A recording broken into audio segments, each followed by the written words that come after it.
Start by introducing myself. I'm Professor Tibaijuka, Professor of Economics at the University of Dar es Salaam. I'm actually now a retired person, retiring from the United Nations as Under Secretary General and Head of UN Habitat, and then joining Tanzania as a parliamentarian. I was Minister for Lands in my country. And at the United Nations, I did a number of things and organized a number of conferences centering on peace, sustainable development, international solidarity. That's why I am very pleased that today we are discussing Ujamaa, Ubuntu, the new Pan-Africanism, and the future of world peace. This topic is very relevant from whatever angle you look at it, but I'm aware that I'm speaking on the second day, and a number of distinguished scholars and leaders have already spoken in this topic from different perspectives.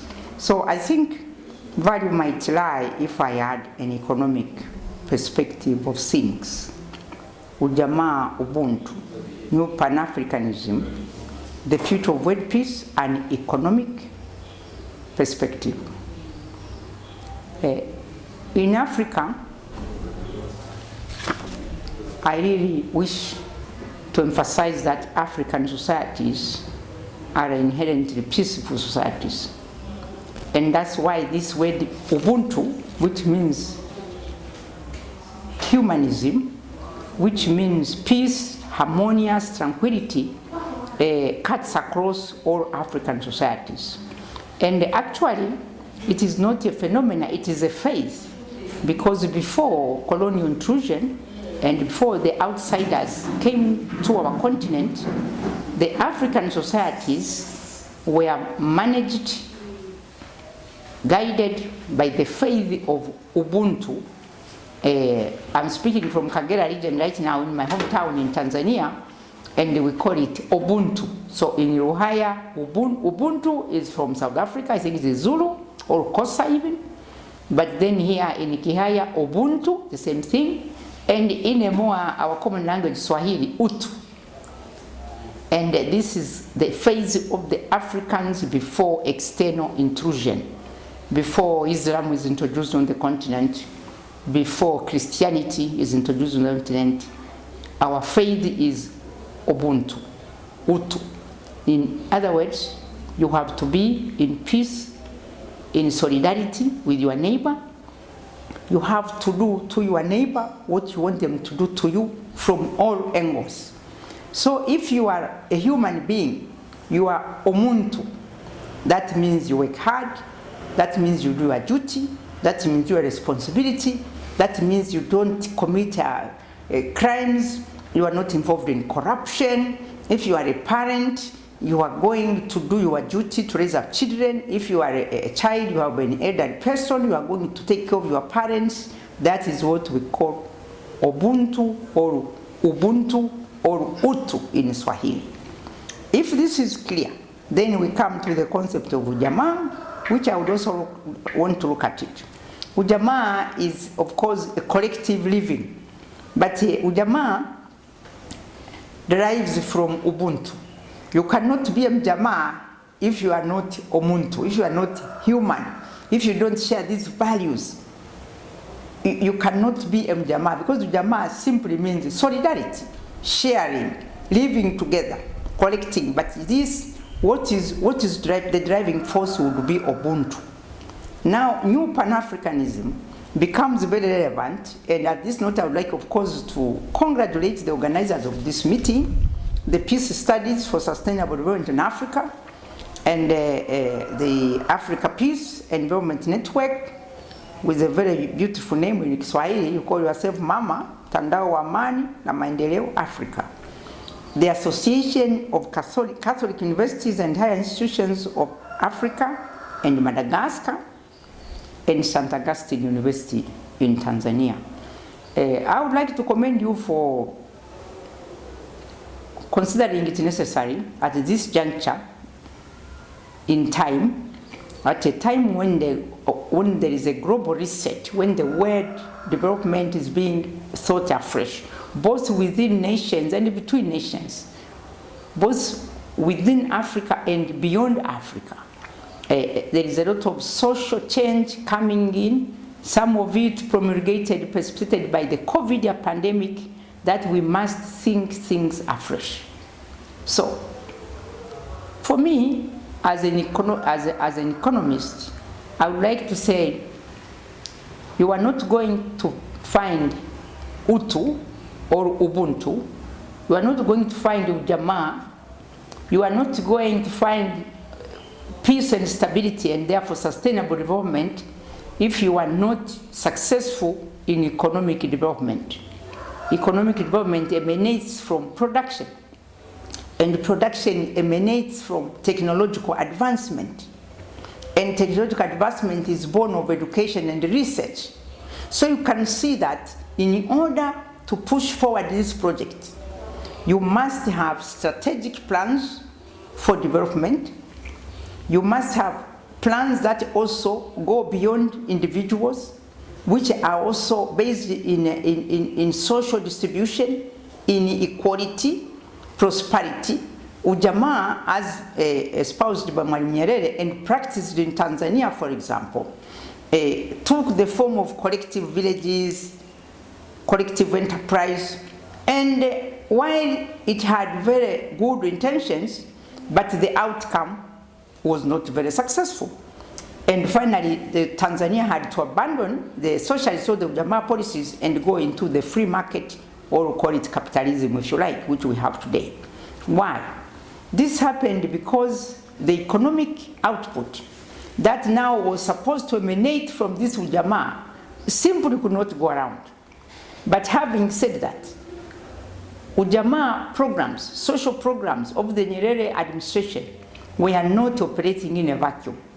They were launched at the time of the Cold War, at the time of polarization of the world, and therefore it was very difficult for a leader like Nyerere, who was definitely knowledgeable, who had all the best intentions in the world. He was constrained by the environment within which he was operating. So when he had these Ujamaa policies, he was not able to reach where he would have reached if he was not faced with the external constraints.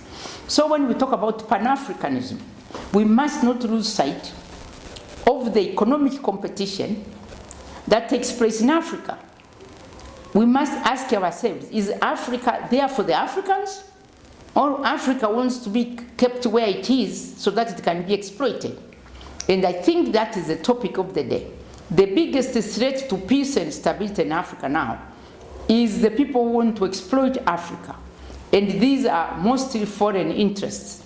Regrettably, foreign interests alone cannot exploit Africa without internal collaborators inside Africa. And that brings us to the topic of Ubuntu. So if you are really in Africa, if you fear God, as expressed in the African phase of Ubuntu, then you will not participate in corruption, you will not participate in undermining and working against your own people, the interests of your own people. So I would like to say that peace, stability, Pan-Africanism will also require self-reflection by us Africans. Because if we continue blaming the outside, but without realizing the fact that without internal collaborators, it will be very difficult, almost impossible to exploit Africa. So the first enemy of Africa, from an economic point of view, the one who is threatening the peace and stability of Africa is the greedy African. The greedy African who is not Omuntu. Who is not Omuntu, because if you are going to undermine the interests of the future generations, then basically you have relegated yourself into the animal kingdom. You are no longer Omuntu. So I would like to emphasize this point as a takeaway for this conference. That first of all, time has come for Africa to reflect, but also to undertake self-criticism and to know that all the ills that have befallen Africa, we had a role to play. The slave trade could not have taken place at the scale it did without inside collaborators. The current turmoil taking place, look at the Sahara, look at the Sahel, look at all these wars going on. Look at the collapse of nations, some of them mighty nations like Sudan, like Somalia. Why have they collapsed? External interests are there to exploit the resources of Africa. Everybody knows that Africa has lots of resources. But Africa, these resources will never help Africans if the Africans themselves are not determined to stop external exploitation. And if we go back to the phase of our forefathers, the concept of Ubuntu, it will help us very much, in my view, to organize ourselves better, to stop lamenting about the past we cannot undo, because what matters is the future. So to organize ourselves from the economic point of view, to have a handle on the commanding heights of the economy, to stop being exploited on the cheap, to start being forward-looking, reflecting, criticism. Mwalimu Nyerere in this country said that you can make a mistake, we are human beings, but the most important thing is to learn from our mistakes. So the idea of universities working together and also allowing thinkers, the first thing is to allow freedom of speech and freedom of thought. Because if we don't allow the activists, the people who think the critical voice must be heard, because after all, change and improvement of humankind has never come from, and these will be the voices of God. Now, at the moment, today, we have the main faith, we have Christianity, but the values of Ubuntu, of Ujamaa, they are the essence of Christianity. If you read the Bible throughout, the first Christian communities, they were just Ujamaa, they were living together. They were Abantu, Ubuntu. So there is no conflict whatsoever between what was believed before external intrusion and what we have now. So I would like to emphasize that if we want peace and stability for Africa, we must develop Africa economically and socially. If we want peace and stability, we must share. And if we want to exploit, to stop and limit external exploitation, we must start with internal collaborators and make sure that we improve what is generally called governance. Because the governance, the leaders must be in partnership with the people. If the leaders are not in partnership with the people, then they will become agents of external exploitation of Africa. Then I'm afraid peace, stability, sustainable development will become very elusive. So on that note, I would like to emphasize that economic development is important. It is part of the Ujamaa Ubuntu Pan-Africanism project, and that it must start internally so that we can see how we collaborate with people who are come. And I'm not advocating for isolationism. We should not isolate ourselves.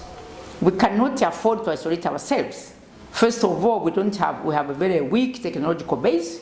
We need to study, we need to invite investors, but definitely we need a win-win situation for everybody. So a situation where we don't see how we are going to gain, that should be resisted. But also we cannot be like frog in water, because if you keep outside knowledge, outside influence, outside good intentions, then also you can become stunted. So we need a balanced, a forward-looking strategy for Africa. So I would like to wish you success in your deliberations, and God bless you.